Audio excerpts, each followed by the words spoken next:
Qui vengono, si ubriacano, molti vengono mezzi drogati, poi vanno a nascondersi o a dormire dietro lì, avete visto che ci sono tutti quei cespugli, ecco, quella è la loro camera da letto, il loro gabinetto e tutto.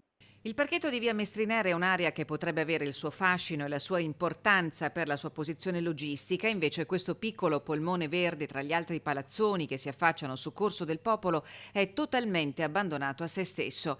A conferma che la teoria dei vetri rotti non è campata per aria, anche qui il degrado chiama altro degrado e i residenti sono arrivati al culmine dell'esasperazione. Questo è quello che abbiamo a Mestre, ma cosa voglio? Che facciamo la rivoluzione? Faremo anche la rivoluzione, ma veramente la facciamo. Andiamo a farla come si devono fare, come la gente di una volta ci aveva insegnato a fare le vere rivoluzioni, perché fin tanto che non metti soqquadro i loro uffici, ecco, e non gli scaraventi fuori le cose, devono avere paura della cittadinanza.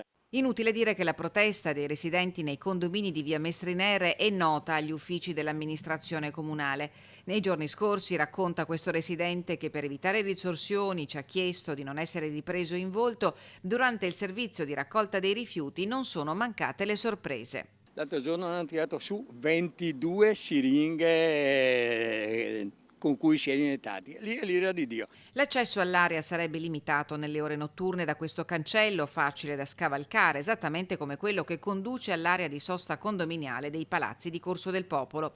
Tutto inutile perché la situazione è davvero fuori controllo. Questa mattina, mentre eravamo impegnati a realizzare questo servizio dai cespugli del parco eletti a giaciglio di fortuna, è sbucato un individuo che si è avvicinato con intento poco amichevole al nostro cameraman.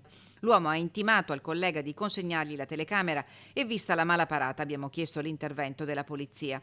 Fortunatamente la situazione è rientrata nel perimetro di civiltà grazie agli agenti che hanno redarguito il personaggio già noto alle forze dell'ordine.